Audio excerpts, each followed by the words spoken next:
खुलुमबाय बड'लेण्ड साबजेक्ट चेनेलाव नोंथांमोनखौ बयखौबो बरायबाय। दिनैनि फार्स्टनि साबजेक्टआनो जाहैबाय यूपी पुलिसा मिजोराम आरो त्रिपुरानि गासै 60 गथ'फोरखौ बोखाङो। यूपीनि मुजफ्फरनगरनिफ्राय गासै 60 गथ'फोरखौ बोखाङो। बिनिनो साब्रैया त्रिपुरा काञ्चनपुर आरो साद'आ मिजोरामनि मामित जिल्लानि होनना बुंदों Tripura commission for protection for child rights Nilima Ghosh बिथाङा।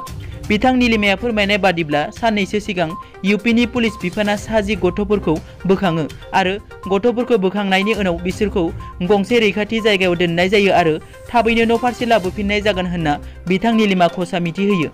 मिथिनाय बादिब्ला सासे सुबुङा बे गथ'फोरखौ मोजां सोलोंथाय आरो खामानि होगोन होनना बिमा बिफानिफ्राय थगायना लांदोंमोन। रिपर्टनि बादिब्ला पुलिसआ दायनिगिरिफोरखौ खाबाय होनना मिथिनो मोननाय जादों।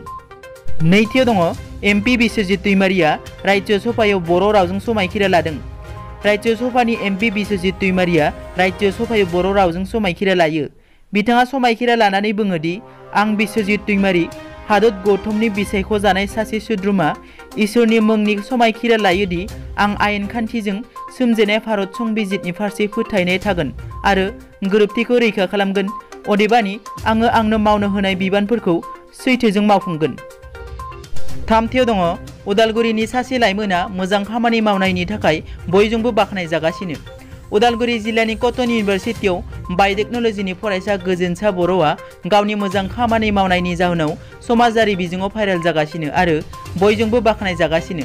बाख्नायजानायनि जाहोनानो जाबाय बिथां गोजोनसा बर'आ दैबानाजों भुगिनांनाय दुखुथिया सुबुंफोरखौ अनखांनानै पिपल फर युथ ग्रुप मुंनि मोनसे आफाद दानायनि गेजेरजों 10 साननि गेजेरावनो 35,357 रां बुथुमनानै मोननाय रांखौ दैबानाजों सिलिंखार जानाय दुखुथिया नखरफोरनो अनसुंथाइ होनो सिगांबोदों।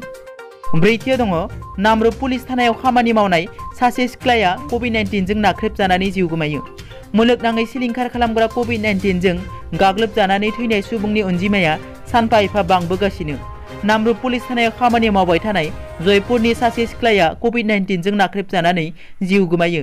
बे सिख्लानि मुंखौ पुनिमेश होनना सिनायथिनाय जादों। मिथिनाय बादिब्ला लोमजानायनि थाखाय थांनाय 19 जुलाइनिफ्राय डिब्रुगड़नि आसाम मेडिकेल कलेज एन्ड हस्पिटालाव देहानि फाहामथाय लाबाय दंमोन, नाथाय गोब्राब हालतनि थाखाय जिउ गोमायो आरो थैनायनि उनाव आनजाद नायनानै कभिड-19 पजिटिभ मोननाय जायो। बाथियाव दङ उदालगुरि जिल्लायाव गासै 55 केजि गान्जा मोनदों। कभिड-19 खैफोदनि समावबो माखासे दुथांफोरनि आखल आखुआ दासिमबो सोलायाखै।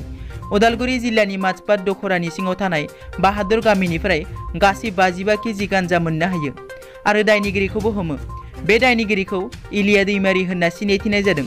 बबेखानि पुलिसआ दायनिगिरिखौ खानायजों लोगोसे केसबो रेजिस्टार खालामो होनना मिथिनो मोननाय जादों। दिनैनि निउस आपडेटआ एसेनोसै।